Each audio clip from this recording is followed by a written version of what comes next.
কোনো প্রাণীর উপরে উঠতেছে, ঘোড়ার উপরে উঠতেছে, তুমি তাকে সহযোগিতা করতে পারো। আরো কি করতে পারো? আও ইয়ারফাউ আলাইহা মাতাআহুম, অথবা সে গাড়িতে মাল সামানা উঠাচ্ছে, তুমি সঙ্গে সঙ্গে যে দুইটা ব্যাগ তুমি গাড়িতে উঠায় দিলা, অথবা সে মাল সামানা নিয়ে গাড়িটা উঁচু জায়গাতে উঠাচ্ছে, তুমি পিছন থেকে ধাক্কা দিয়ে দিলে, এগুলো তোমার জন্য কল্যাণমূলক কাজ হিসেবে গণ্য হবে। বলুন সুবহানাল্লাহ। তুমি যদি সেটাও না পারো, ওয়াল কালিমাতু তাইয়্যিবা সাদাকা, তুমি সুন্দর করে মানুষের সাথে কথা বলবা, মানুষকে দেখলে সুন্দর করে হাসি দিবা, হাসি দিয়ে তার সাথে সুন্দর করে কথা বলবা, তার বিষয়ে জানতে চাবা, তার ব্যবসা বাণিজ্য, তার পরিবার পরিজন কেমন আছে, তার সাথে সৌহার্দ্য সম্প্রীতি বজায় রাখবা।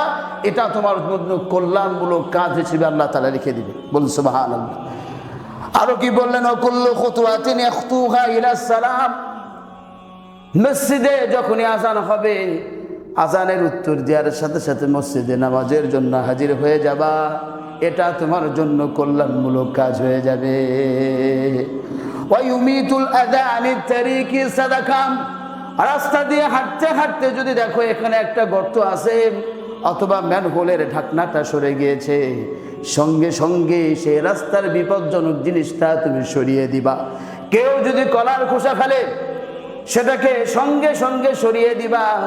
কেউ যদি আমের খোসা ফেলে, সেটা সরিয়ে সেখান থেকে রাস্তাটাকে নিরাপদ করে দিবা।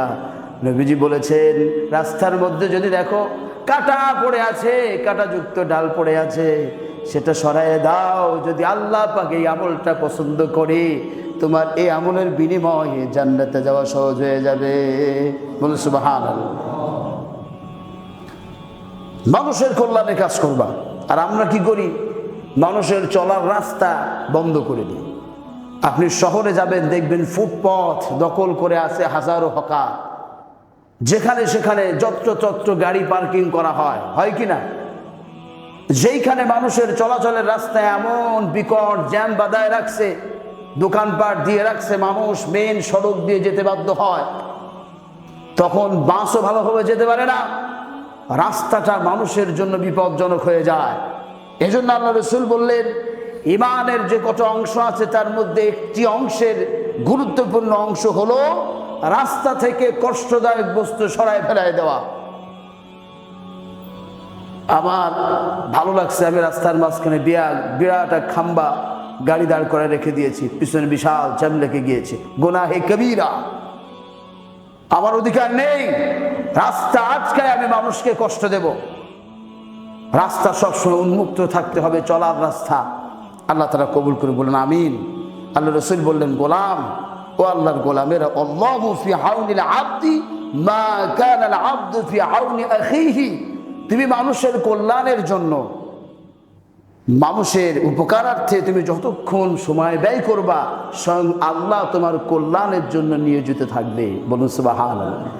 তো একজন মানুষের উপকার আমি যত সময় করতেছি, বিশেষভাবে বিশেষ প্রটোকলে আল্লাহ তাআলা আমারও কল্যাণ দিবেন, আমারও উপকার করবেন। তো আল্লাহ যখন কোনো বান্দাকে দেন, তখন কম দেন না বেশি দেন? আল্লাহ মানুষকে দেন বিগয়রি হিসাব, অগণিত দিয়ে দেন। বলুন সুবহানাল্লাহ।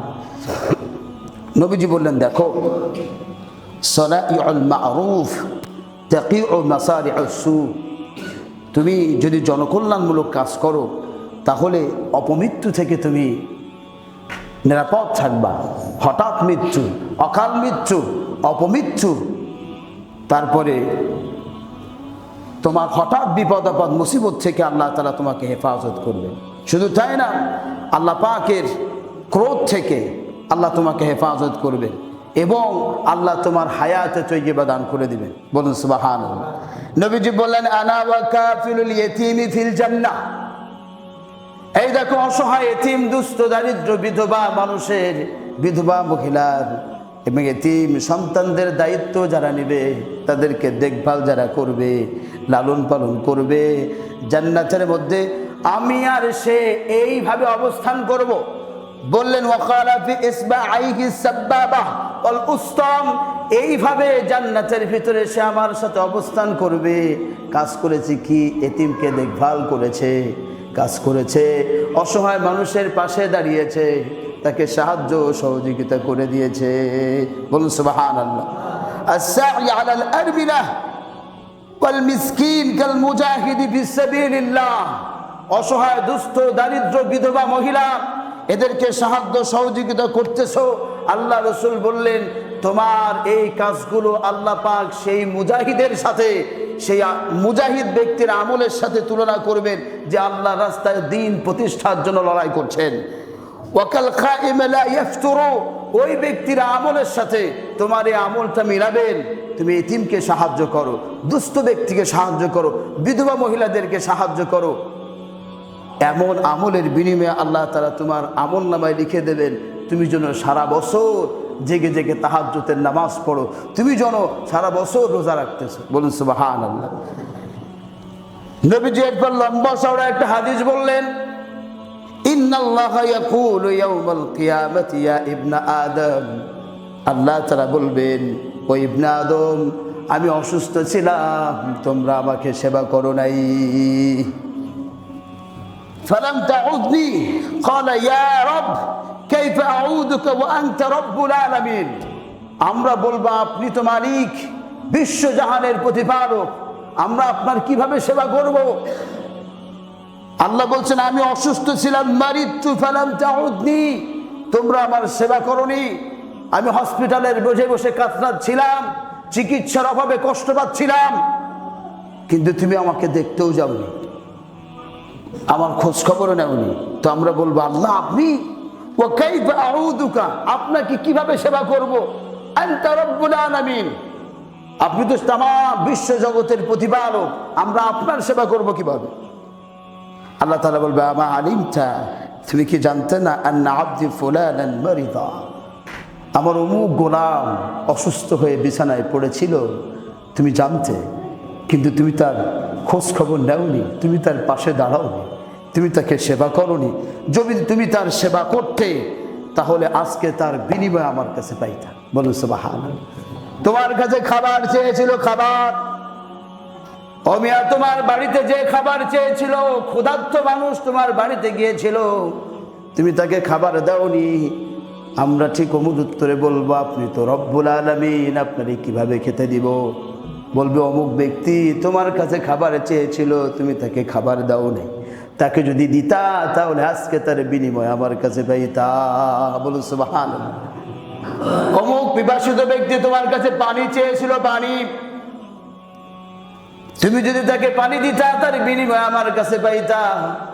এই জন্য নবীজি বলেছেন, গোটা পৃথিবী যেন আল্লাহ পাকের একটি পরিবার, এই পরিবারের যে কোনো সৃষ্টিকে যে সেবা করবে, সে যেন আল্লাহ পাকের সেবা করলো। বলুন সুবহানাল্লাহ। আহাব্বুন নাসি ইলাল্লাহ, নবীজি বললেন, আল্লাহর কাছে সব থেকে প্রিয় মানুষকে আপনি, আমি। নবীজি বললেন, শোনো, আহাব্বুন নাসি ইলাল্লাহ, আল্লাহ পাকের কাছে সব থেকে প্রিয় মানুষ হলো আনফাউহুম লিন্নাস, যে মানুষের উপকার করে, যে মানুষের কি করে, উপকার করে। এখানে বলছে আনফাউহুম লিন্নাস, এখানে জাতি দেখেনি, বর্ণ দেখেনি, ধর্ম দেখেনি, গোত্র দেখেনি, মানুষ তাকে সাহায্য করতে হবে। সে হিন্দু হোক, বৌদ্ধ হোক, খ্রিস্টান হোক, নাসারা হোক, এতিম হোক, আমির হোক, গরিব হোক, সন্ত্রাসী হোক, আওয়ামী লীগ হোক, বিএনপি হোক, যে দলের হোক না কেন, সে মানুষ, তার উপকার করতে হবে। কি করতে হবে? উপকার করছে। আমরা কি তা করি? না, আমরা মানুষের বিপদের মুহূর্তটাকে কাজে লাগাই।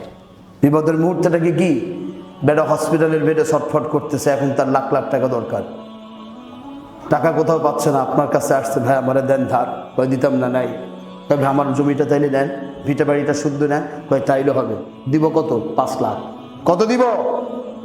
জমির দাম 50 লাখ। আপনি সুযোগ বুঝে তার কাছ থেকে কত নিলেন? 5 লাখ। মানুষের বিপদ, মানুষকে জিম্মি করে আমরা তার কাছ থেকে ফায়দা লুটি, আছে কি নাই?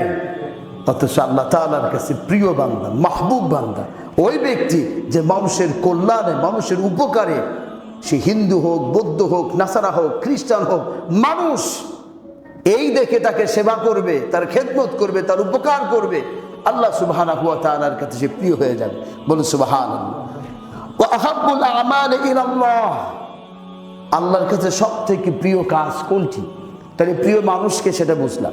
প্রিয় কাজ কোনটি? সুরুরুন তুদখিলুহু আলা মুসলিমিন আও তাকশিফু আনহু কুরবান আও তাখদি আনহু দাইনান আও তাতরুদু আনহু জুআন। কি বলা হলো? কোন মানুষের পরিবারটা মলিন হয়ে আছে, তারা একটা বিপদের মধ্যে পড়ে আছে, তারা বড় চিন্তিত হয়ে গেছে। তুমি যদি যে সেই পরিবারের মুখে হাসি ফুটাইয়া দাও, মলিন মুখটাকে হাসিতে জলমল করে দাও, আল্লাহর কাছে সব থেকে বেশি প্রিয় আমল হলো এইটা। বলুন সুবহানাল্লাহ।